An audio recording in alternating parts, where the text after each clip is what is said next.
Hey, happy Thanksgiving. Let's see how things are going in fantasy football this week.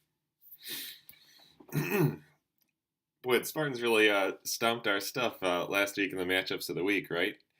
Uh, 3-1, Celia, Amanda, Trisha all beat the Streaks. I was the only one who pulled out a win against Michelle. That division continues to dominate ours. Nick continues his march to the sea on Operation #JustNotLast, pulling off his third win in a row and really throwing a wrench into the machinery of playoff seeding. Let's take a look at this. So, over in the Streak division, we've got our first, second, third. Is I've got a first spot with a game lead over Kevin. Scott's one game behind him for third. Things are a lot messier over in the Spartan division, as Trisha and Carla are essentially tied for first. Have the same record, and I think Carla just has a tiebreaker. I just can't tell what tiebreaker Yahoo is using because they only give me the option of picking tiebreakers for playoff games. So, did Carla beat Trisha earlier this season? That might be it. I don't know. Michelle's currently got third place in that division. She's 2 games back from first. And it really gets messy when we think about all the teams that are on the bubble still with a shot to make the playoffs, right? So, really hectic for Celia, who's technically tied with Michelle for third place. I think Michelle obviously has a tiebreaker. It's either from their head-to-head record or from points scored. But all Celia needs to do to make the playoffs is to win one more game than Michelle does in the last 2 weeks of the season. So that one's going to be a hectic race right down to the wire. Allison's just 3 games back, which means if she wins out, and Michelle and Cece both lose at least one, you're in.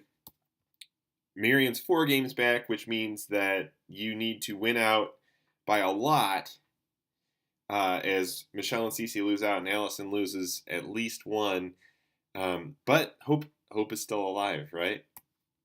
Brandon over in the Streak division, 3 games back means he just needs to win one if Scott loses out, or if Brandon loses, or if Brandon wins out, he only needs Scott to lose one or Kevin to lose out. So plenty of ways for Brandon to make the playoffs still. Will is with that extra tie there. There's all sorts of ways Will could make the playoffs. I'm not even accounting for ties here. But winning out and Scott and Brandon losing out gets you in. There's, I think, still some way you can make it out if one of your games is a tie. But come on, you don't need me to calculate these things. You can still make it. It's interesting that the playoffs are still such a mess because the race for the cup seems to be tightening up. This one may have been settled.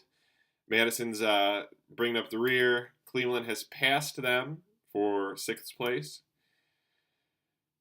We've got Milford and then Farmington. Chicago seems locked into 3rd. Berkeley's just ahead of them for 2nd place. And then East Biddle City is really looking at that cup. It's looking like it's going to be ours for a year. So this is going to be an interesting week with Thanksgiving right around the corner. We've got Will playing Kevin.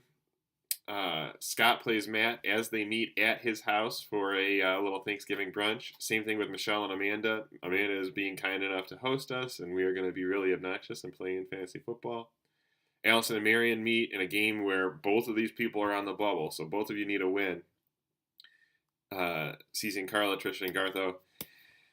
We do have Nick and Brandon meeting in a game that really has long-standing traditions back in American football. On Thanksgiving, this is obviously from Wikipedia, and it turns out that the reason we watch football on Thanksgiving comes from traditions started in Rochester, New York, and Northeast Ohio. So thank these 2 chuckleheads for the fact that you can spend the day eating turkey and watching football.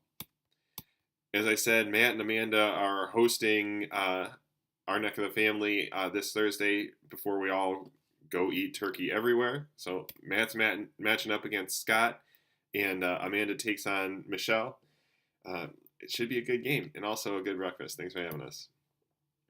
We also have matchups this week between my two sisters. So both of you have had plenty of dumb pictures with me over the years. Celia takes on Carla in a game with playoff implications for both, right? This is just the beginning of what has become an annual tradition for Michelle and me of trying to eat turkey in every city in the Midwest. So this Wednesday, we'll start off by hosting my dad for Thanksgiving. Then it's a quick trip down to Milford for breakfast with the Van Campens, Rigsby's, and McElroys. Shoot over to Clarkston for meal number 3. Back to Milford, then down to Perrysville for dinner with the Hicks. Then a short 2-hour drive over to Anderson for Indiana Rigsby's on Saturday. And then back to Milford and East Lansing to bring our grand travel total down to a balmy 881 miles before we can claim victory. In this week's matchup between me and Trisha, the final meeting in this league in the Sable Marchand rivalry, Michelle and I finally got on the board this year, taking that goose egg out, but we're still miles behind in both points and records, so we're counting on a win. And Trisha really needs this one if she's going to keep that number 1 seed over in the Spartan division. So make sure you set your lineups, you turkeys. Gobble, gobble.